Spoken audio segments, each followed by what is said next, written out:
अनुपम खेर जी, और ये आज भी अपने आप को एक विद्यार्थी मानते हैं। सपने पूरे होंगे सारे, हर दिल में विश्वास जगा। भारत माता की वंदे वंदे वंदे। वाह वाह वाह वाह वाह, तालियां।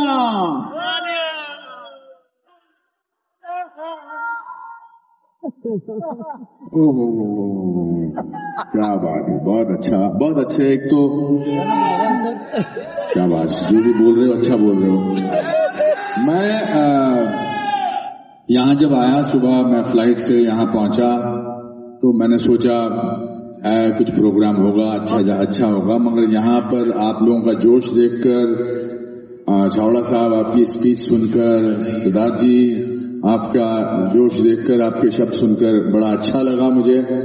और मुझे लगा कि अब मैं क्या बोलूं, मगर मैं एक नाटक करता हूं, कुछ भी हो सकता है। उसकी शुरू की 3 लाइनें मैं आपके जीवन से जोड़ना चाहता हूं। चावड़ा साहब बता रहे थे कि 25 साल पहले ये व्यापार करते थे, फिर उसके बाद 25 साल की यात्रा में आज आप सिल्वर जुबली मना रहे हैं।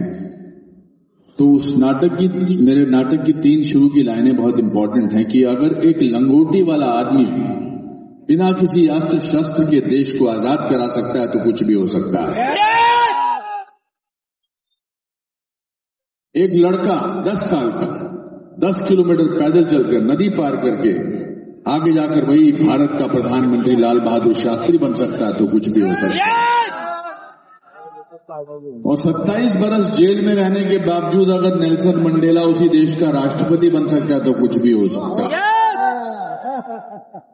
और अगर राबड़ी देवी मुख्यमंत्री बन सकती है तो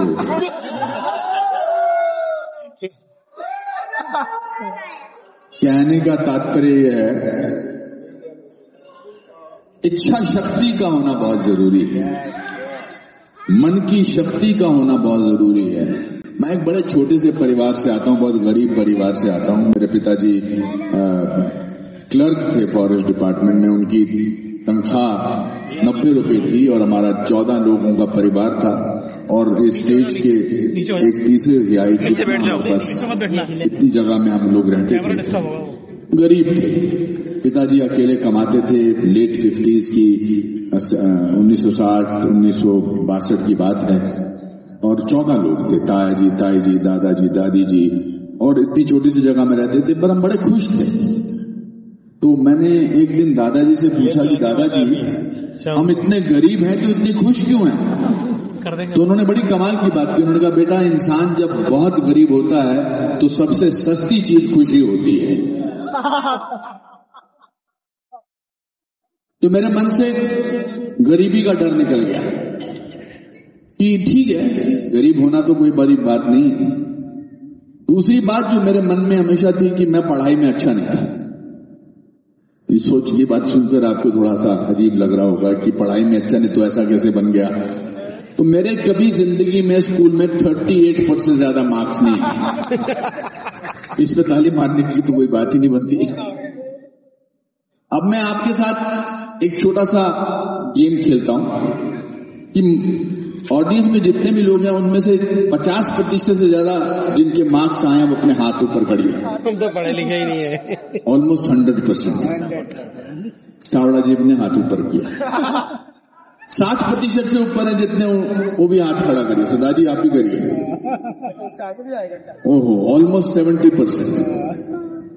चलो आगे चलते हैं थोड़ा सा। 70% से जितने मार्क्स आए हाथ ऊपर करिए। फिर भी आप नीचे बैठे, मैं यहां खड़ा हूं। तो कुछ तो अच्छा मैंने किया है कि जिसकी वजह से मुझे यहां बुलाया गया। इसका मतलब ये नहीं कि मैं आपकी उपलब्धियों की सराहना नहीं कर रहा हूं, पर थोड़ा सा आपसे विपरीत, थोड़ा सा, ज्यादा नहीं, विपरीत सोचता हूं। और वो पैसे को लेकर। पैसा कमाना बहुत जरूरी है सर, बहुत जरूरी है।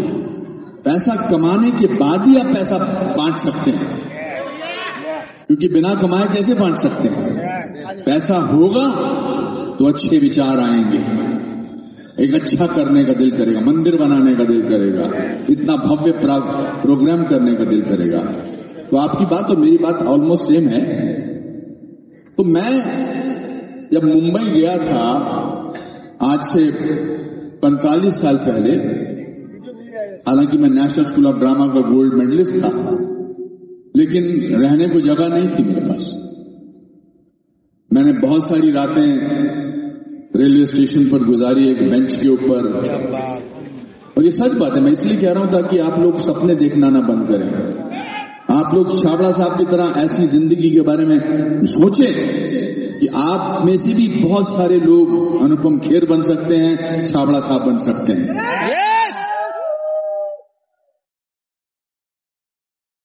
तो मैं काम मिल नहीं रहा था उन दिनों, हेयर स्टाइल ज्यादा इंपॉर्टेंट थे और पढ़ा लिखा आदि था, गोल्ड मेडलिस्ट था ड्रामा स्कूल से, दिल्ली से। तो एक दिन जब मैं रेलवे स्टेशन के बेंच पे बैठा था तो 1:40 पर आखिरी ट्रेन जाती थी और 4:40 पर सुबह पहली ट्रेन शुरू होती थी।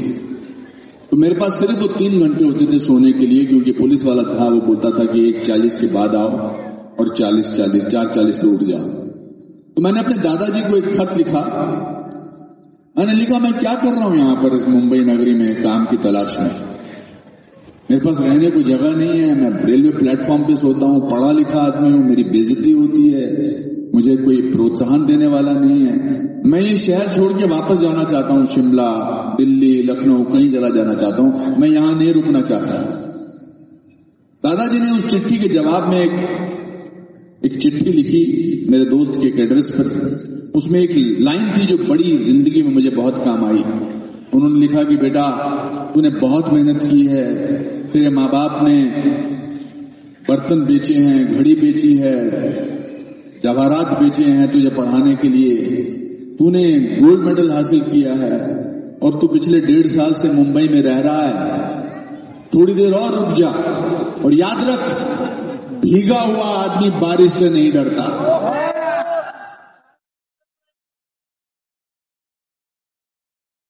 वो लाइन पढ़ के मुझे लगा अब तो दुनिया की कोई ताकत मुझे नहीं रोक सकती। फिर मैंने मेहनत की और इन पिछले 41 साल हो गए मुझे फिल्मों में आए हुए। 41 साल में अगले हफ्ते मैं अपनी 550वीं फिल्म साइन कर रहा हूं। मैं अपने गुणगान गाने के लिए यहां नहीं आया हूं, मैं आपको ये बताने के लिए आया हूं कि सपने देखना बहुत जरूरी है, क्योंकि हर सपना पूरा होता है उसके पीछे सिर्फ आपको मेहनत करनी पड़ती है। आज यहाँ पर आरसीएम के 25 साल पूरे हैं, ये सिर्फ उस वजह से हुए कि आपने एक दिन सपना देखा था कुछ करने का। तो आपने देखा अनुपम खेर जी ने कितनी बढ़िया तरीके से अपनी बातों को रखा, अपने संघर्षों को रखा, और उन्होंने ये बताया कि यदि मैं कुछ ना किया होता तो ऐसे थोड़ी ना आप मेरे को इस रूपांतरण यात्रा में शामिल कर लेते। मैंने कुछ किया है, मैंने कुछ संघर्ष किया, इतने बड़े बड़े जो संघर्ष किया है, तो उसकी वजह से आप मेरे को इस अपने आरसीएम रूपांतरण यात्रा में शामिल किए हैं। और जो संघर्ष अनुपम खेर जी ने किया है ना, यदि आप उस तरीके का संघर्ष 5 साल सही प्लेटफॉर्म में कर देंगे ना, तो आप डायमंड छोड़ो, डबल डायमंड और उससे भी बड़े डायमंड आप बन जाएंगे। आप समझने की कोशिश करिए, छोटी मोटी हस्ती नहीं है अनुपम खेर जी। ये बड़े बड़े शो में, बड़े बड़े फिल्मों में, बड़ी बड़ी चीजों में लोग इनका नाम नहीं जानते होंगे, लेकिन चेहरे से जरूर जानते होंगे कि यार इतनी बड़ी पर्सनालिटी है, जहां देखो वहां ये उपलब्ध रहते हैं। तो मुझे पक्का विश्वास है साथियों, आप भी अनुपम खेर जी के संघर्षों से अपने आप को आगे बढ़ाएंगे। जब वो कर सकते हैं तो आप भी कर सकते हैं, ऐसा उनका कहना है। जब देश के बड़े बड़े लोग इतने संघर्ष भरे जीवन को जी सकते हैं तो आरसीएम एक तो राइट प्लेटफॉर्म है, आप भी कर सकते हैं।